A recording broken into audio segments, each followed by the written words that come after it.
So the first option is to draw with graphite or charcoal. It's the easiest way to draw the outline.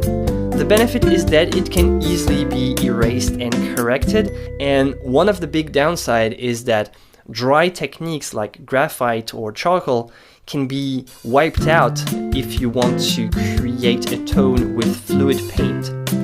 But don't worry, because you have some options. So option A, you can use fixative. Even if it removes some of it, a subtle outline will still be visible, and that's the only thing you need actually. Now option B is to not tone. You leave the canvas white and you use a little bit of fixative, and after that you cover the surface with acrylic matte medium, which is going to seal the surface and prevent the graphite from smudging. And the third option, option C, is to trace over the lines with ink, like Indian ink, which will not be removed even if you cover it with fluid paint. Now the second technique is to draw with colored pencils. Colored pencils are not like charcoal because they contain a binder that makes them harder to erase, but the good thing is that they don't smudge or get wiped out by the mineral spirits. Plus, you can choose a color that won't be noticed if it smudges. So the downside though is that it's hard to remove. The third option is to draw on an acrylic tone. For this option, instead of first doing the outline, you just want to start by covering your canvas with whatever color you want for your underpainting. And instead of using oil paint and mineral spirits, you want to use acrylic and water, or an acrylic medium. Now be careful, this method can only be used if you are using universal acrylic gesso on your canvas as your primer, and also if you have never used oil before. Acrylic can only be used before oil painting is put on the canvas and not after.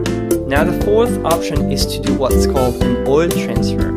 It's a good way to take a drawing that you've made separately and start with its outline. First, trace over your drawing with transfer paper.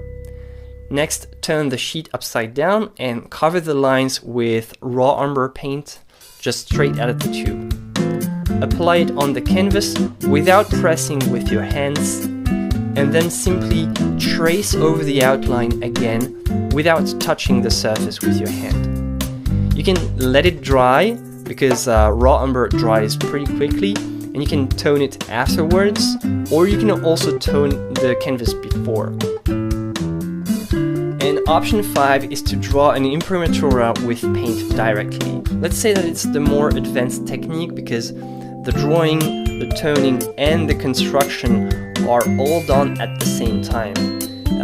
For that, you use a wash of solvent, like odorless mineral spirits, plus a fast drying pigment. And after that, you just start blocking in your drawing with a brush. To erase, you can use a piece of paper towel. So the paint is going to be very fluid at first, and it gives you time to get the basic position and proportions. It will slowly dry in a couple of hours, and just when your drawing starts to need more precision and accuracy, you can use less solvent and take more of the pure pigment to trace darker lines. So slowly, as the paint dries, you reach more accuracy in your painting, and things evolve this way. The good thing about this method is that the construction of your painting will follow a very spontaneous and organic process where you slowly build the painting with paint, and little by little it evolves to create a better representation of what you have in mind. Using paint at this stage is almost like using charcoal because it's very fluid. The downside is that you can't really erase. Well, you can while the paint is fluid, but once it's dry, it's really hard to erase. It's not really a problem because all these lines are going to be covered later. So what I usually do is I usually start with very thin and light lines, and progressively I cover the lines for which I have certainty with thicker and darker paint. So you'll see your painting evolve from very fluid and diluted at first to more opaque and thick lines as you progress. Personally, I really like this approach, even though it's not very easy to erase, because first of all, you feel really connected to your painting from the very first moments. Plus, you do everything at once: the outline, the drawing, and the composition. If you're not really confident in your drawing skills, this might not be the technique for you though. Alright, that's it for this video. How do you generally start with your paintings? Leave a comment down below. You can also reach me on Instagram if you don't already follow me there. You should. A big thank you to all my patrons on Patreon. Your support really means a lot to me. Thank you for watching this video. Don't hesitate to like and subscribe. I'll see you for the next one. Until then, have fun painting.